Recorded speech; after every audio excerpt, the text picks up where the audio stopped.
cavalier na gemo ause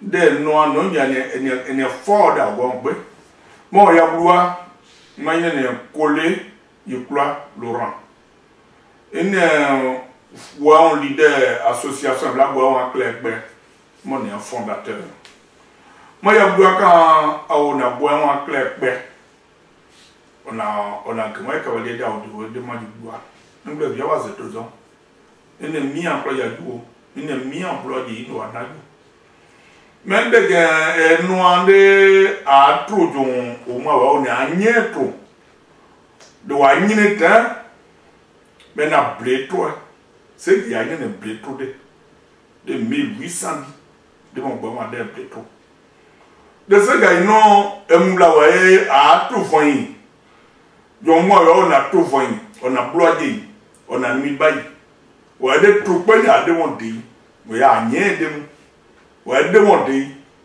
bobo de bois bloqué bonyo gaille bonyo de pas ni non gaille bonyo cla ni non gaille non mais non daka ou c'est non on de quoi de plaque de troupes il y a demandé de quoi on ne bois tout y cla de quoi il y en a c'est gay ne c'est gaïsien même quand on est no ande bois tout no be o bloye o da boye o ne c'est gay ne ça ne zian ne bois wa de ne patrimoine ne bois wa blo wa kula mais tout no nya adwa ko de pe awuna ni de pe ananyu wa da dubla de pe na 1800 et moi il y a 300 ans je n'ai pas peur et maintenant on a oublié ce gars là c'est à d'autres il y a pas de et ça il y a pas une na ce gars là match et mais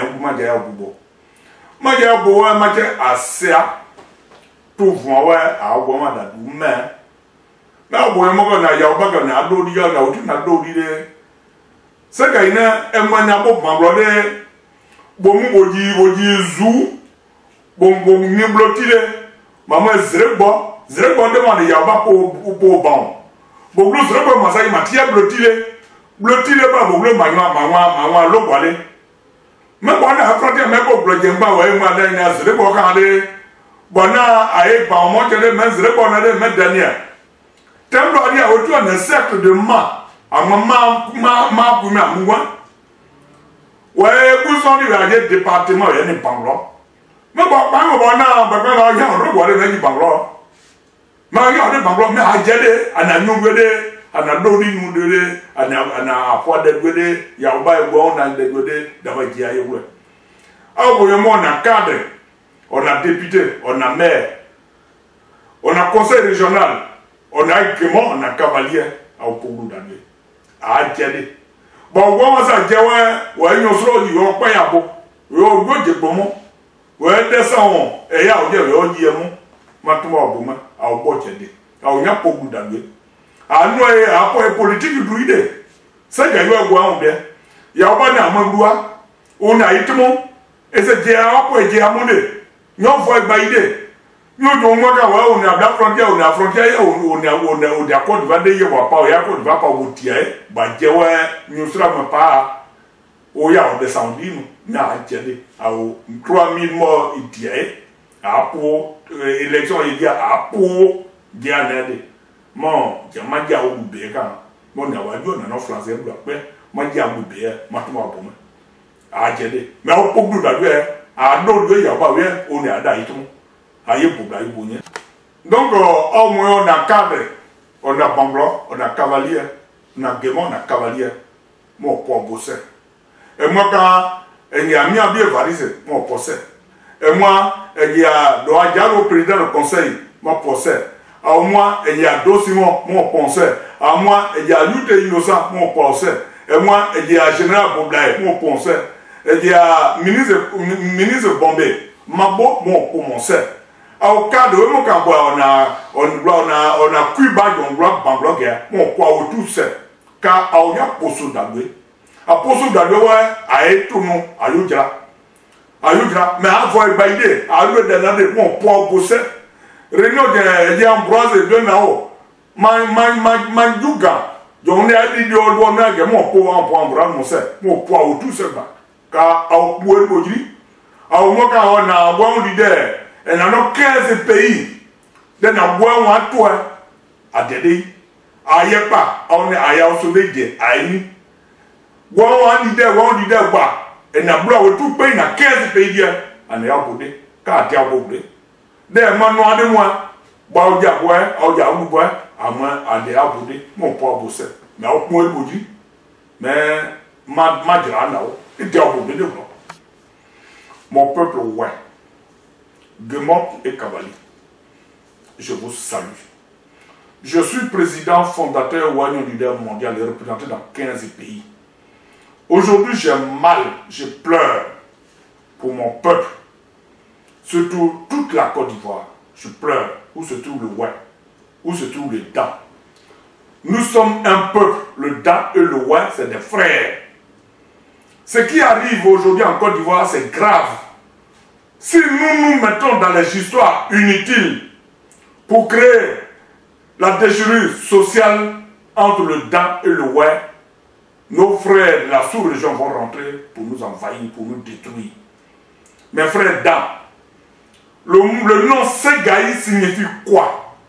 Depuis 1800, c'était d'abord, on appelait ça en pays Ouai, Blétro. Blétro en français, ça veut dire quoi? Montagne de lianes. C'est ce que ça veut dire.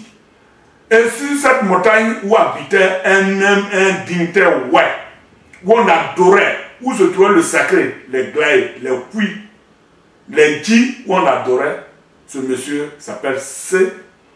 Chez nous, le pays Ouai, quand un dignitaire meurt, on ne dit pas qu'il est mort, on dit qu'il est tombé. Le mot tombé veut dire Gaï. Son nom c'est C.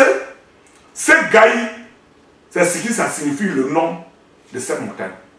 Un frère d'An ne peut pas venir aujourd'hui nous dire que ce Gaï appartient au Dan. Mes frères, Dan, je m'adresse à vous. Nous sommes aujourd'hui un seul peuple. On est ivoirien. Mais dans ce peuple ivoirien-là, il y a Dan, il y a Ouai, il y a Kan, il y a tout. Évitons la déchirure sociale. Mettons-nous ensemble.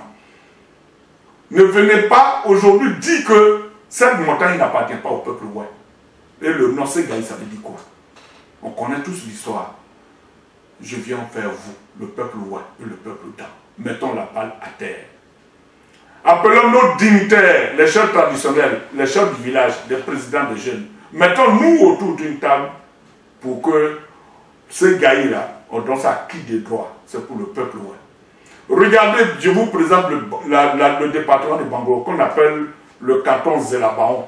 Le canton Zelabaon, en passant par Azou, on va jusqu'à Zrebo. Zrebo qui fait la frontière entre Danané et Bangolo. En revenant, on sort par Blotile. Blotile, on sort par Yaple. De Yaple, on revient à Bangolo. Veut dire que Danané est dans Bangolo, si vous voulez. Je dis Danané. Logwale est dans Bangolo. Si on est tous de main, on est dans le département sec de main dans le temps. Maintenant, dans le développement, si vous voulez parler des limites, veut dire qu'il y a des villages après Logwale où habitent les Ouai. Mes frères et dames, faisons très attention. Nous, on veut tous la paix, nous, le peuple Ouai. Avec la souffrance que vos parents, vos frères, sœurs Ouai ont vécu, 3000 morts, 10 000 morts, dans le département, dans les deux régions, Gemot et Cavali, aidez-nous. Ne venez pas vers nous, étant vos frères, pour qu'il y ait des histoires. Donc, le mot Segaï, là, porte le nom du peuple Ouai, n'appartient pas à nos frères d'An. Dans le développement, on peut se mettre ensemble pour exploiter. Donc, évitons les histoires. Je viens à ces deux groupes d'ethnies, le Dan et le Ouai, de se mettre ensemble pour créer la paix. On veut la paix en Côte d'Ivoire. Je vous remercie.